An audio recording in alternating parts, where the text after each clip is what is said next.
সকলকে।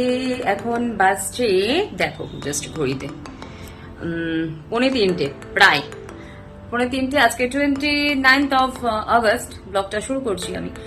কেমন আছো সবাই? আমি আছি মোটামুটি, চলে যাচ্ছে। কারণ বাইরের যা পরিস্থিতি, চারিদিকে যা পরিস্থিতি, সেখান থেকে নিজের মনটাকে ভালো করতে পারছি না। কিন্তু আমাদের ভালো তো থাকতে হবে, তাই না?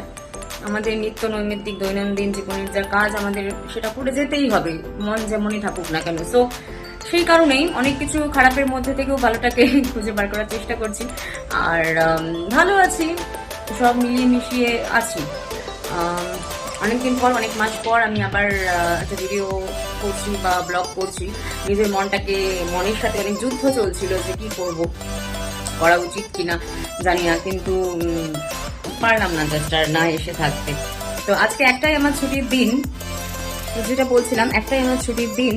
আর আজকে বৃহস্পতিবার আমার অফ থাকে। তো চলো দেখাই আজকে কি আমি লাঞ্চে বানিয়েছি। সেরকম কিছু না, কারণ কয়েকদিন থেকে শরীরটা ভালো যাচ্ছে না। সো আজকে আমি বানিয়েছি আলু করলা ভাজা। আমার হাজবেন্ড খেয়ে বেরিয়ে গিয়েছে, মিস করে গিয়েছে, স্কুল থেকে এসে খাবে। আর করেছি এখানে এই যে ফিশ কালিয়া করেছি। আর কিছু করতে পারিনি, কারণ টিফিনও করতে হয়েছে। টিফিনে মেয়েকে এখানে পরোটা তরকারি দিয়েছিলাম, একটা পরোটা থেকে গিয়েছে।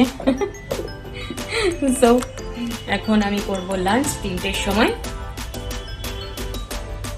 এখন করবো আমি লাঞ্চ, একাই খেতে হবে, কিছু করার নেই। ভাবুন, ছুটির দিন, মানুষের ছুটির দিনে সবাই একসাথে মিলে বসে খায়, কিন্তু আমার উপায় নেই, নিজেকে একাই খেতে হবে।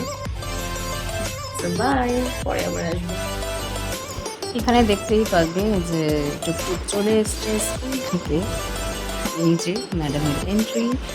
আর বাড়িতে আসা মাত্রই ওর কথা শুরু হয়েছে। আমি জিজ্ঞেস করছিলাম যে কেমন কাটলো তার সারাটা দিন।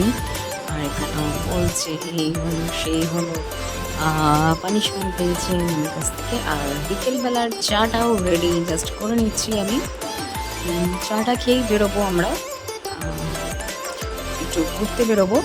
কারণ একটাই ছুটির দিন, সেরকম ভাবে বেরোনো হয় না, কাজ করতে করতে সারাটা দিন আমরা কেটে যায়। চা খেয়ে আমি একদম রেডি হয়ে গেছি। আমি আর আমার মেয়ে যাবো একটু বেরো করতে। অ্যাকচুয়ালি একজনের বাড়ি যাবো, একটা কলিগের বাড়ি যাবো। সে অনেকদিন ধরে খুব অসুস্থ, তো দেখতে যাওয়া হয় না ওকে। আর দেখাও হবে, একটু সবাই মিলে আড্ডা হবে। সো আজকের ব্লগটা এখানেই এন্ড করছি। সবাই খুব ভালো থেকো, বাই।